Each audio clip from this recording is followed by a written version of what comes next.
kind of a bit of a weird offseason, I guess, so far for the Leafs.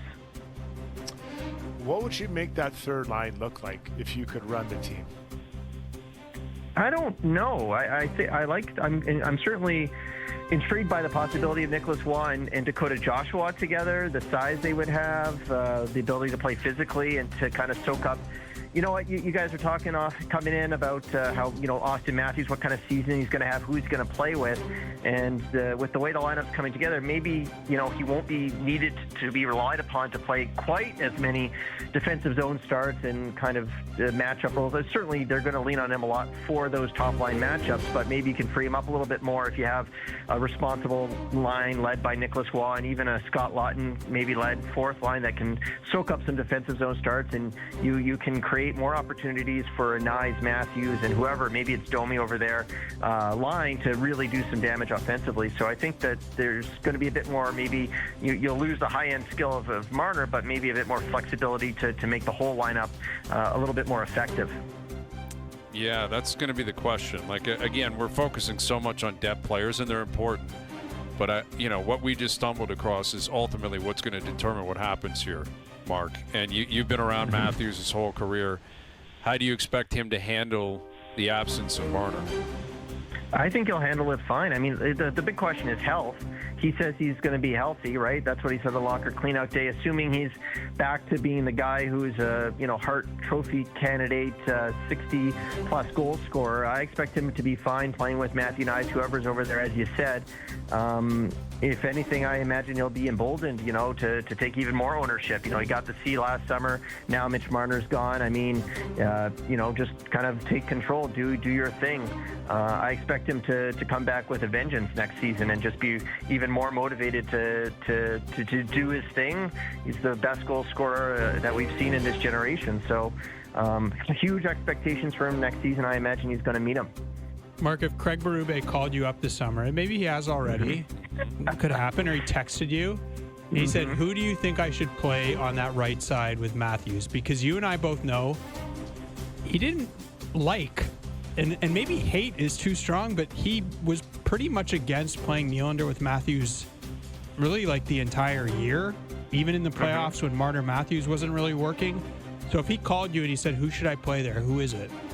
I'd put Domi there. That he and Matthews work well. And I'm sure there's some reluctance, right? The reason maybe Nylander didn't get a long look with Matthews or a longer look with Matthews is just the preference to play Matthews against top lines and in defensive situations. And maybe you don't want Nylander there. Maybe you don't want Domi there, of course. But there's no perfect answer to the question right now. There's no perfect player to slot in there. So I would go, Domi got off to, as we know, did not have a great year last year. I go to him and say, I'm putting you in a prominent spot. You played well with Matthews. You get this chance to start. Go to work. That's what I would do. Matthews, Nyes have good chemistry. Domi and Matthews have played well in the past. And then Tavares and Nylander. You should have another effective line there, and then you build out from there, and you hope you have a good kind of shutdown third line that you can, entrust to the defensive matchups. And that's what I would do. That's at least how I would start. And obviously things are going to bounce around, but you've got to get more out of Domi during the regular season next year, and I think that's a great way to do it as well.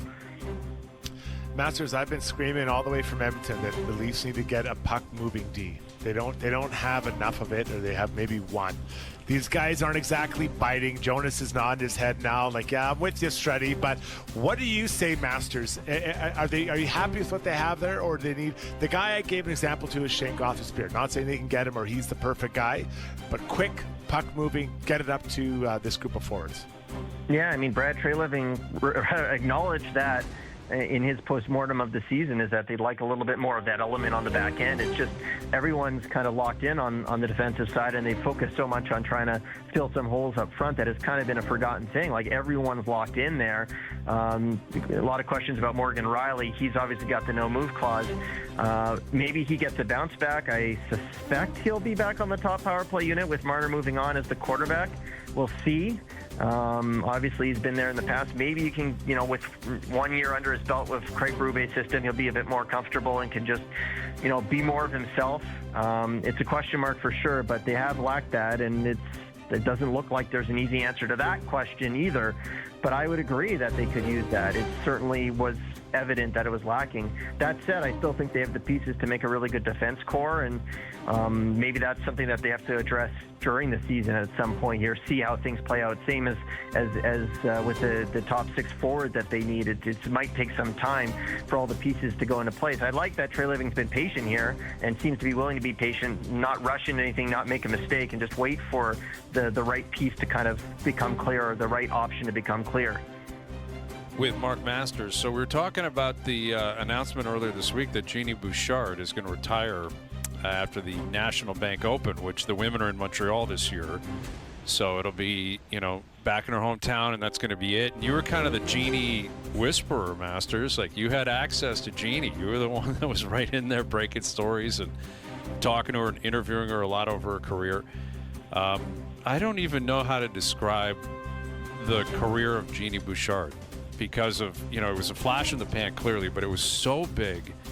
She was so popular that I remember a poll that was released, or like a data research campaign out of London, England or something, considered her the most marketable athlete on earth at one point. Yes, this is true. I will remember go back and find remember all the commercials when she was like at her peak? Everywhere. All the time. Everywhere.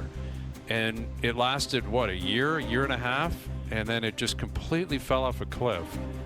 Like, if someone came to you and said, describe the career of Jeannie Bouchard, how would you do that? Electric, but too short. 2014, that's when I first started going. And the reason one of the reasons TSN sent me to the Grand Slams in 2014 is because of what Jeannie was doing. She made the semis in Australia. And she followed that up with a semifinal in Paris, and then the finals at Wimbledon, 4th round of the U.S. Open. Nobody won more matches in the Grand Slams that year on the women's tour than Jeannie Bouchard. She didn't win a major, but she won more matches. She was in the mix every Grand Slam. Probably the greatest. I know she didn't win one, so maybe you'd say Bianca Andreescu just because she won the U.S. Open that year in 2019. But probably the best Grand Slam season ever by a Canadian singles player, just with how she was in the mix at every Grand Slam, so consistent. She won a title. Everything felt so amazing. Like, it was like Canadian tennis was having a moment. Everyone was into it. Jeannie had the personality for it too. Raonic had more staying power, of course, and he had more long runs. But Jeannie's personality was so engaging that I felt like everyone had an opinion on her. Everyone was interested in it. And she really captured the imagination, but it was too short. And 2015 was a bit of a disaster. She felt the pressure. She spoke very openly about that. And then she finally seemed to get her game back at the U.S. Open before the real sliding doors moment of her career, which was the slip and fall in the locker room late at night, which led to a concussion, forced her to withdraw when she was in the fourth.